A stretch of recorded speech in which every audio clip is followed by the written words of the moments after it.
back. Semis rallying today with the group higher by nearly 1.5%. This comes as chip makers and automakers meet at the White House this afternoon to discuss the global chip shortage and potential solutions for overcoming the crisis. Joining us now, Raji Gill, Managing Director for Semi-Equity Research at Needham. Great to see you. Thanks so much for joining us. I guess first, a broad question. Is the worst of this shortage behind us, do you think?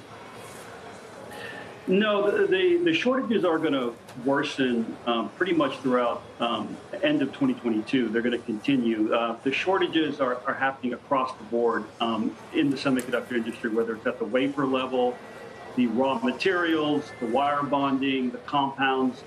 Pretty much almost every element of semiconductors, the shortages are continue to be fairly constrained.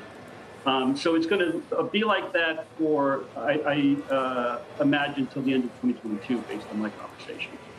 So will some companies still be able to kind of circumvent the worst of these shortages, like Apple, for example, or will it start to take a bigger hold on even them?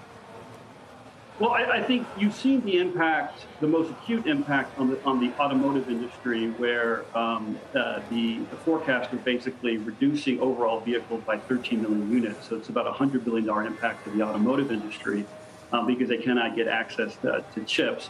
There is going to be more capacity coming online to support automotive semiconductors.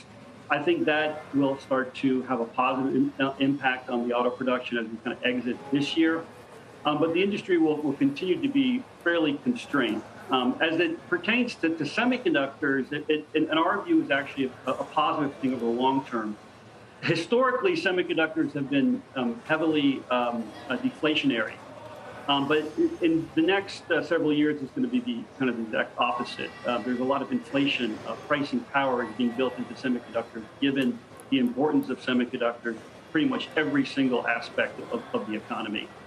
So semiconductor companies, semi-cap equipment companies, foundries are all going to have increasingly more bargaining power, more pricing leverage, more importance in almost every aspect of this economy.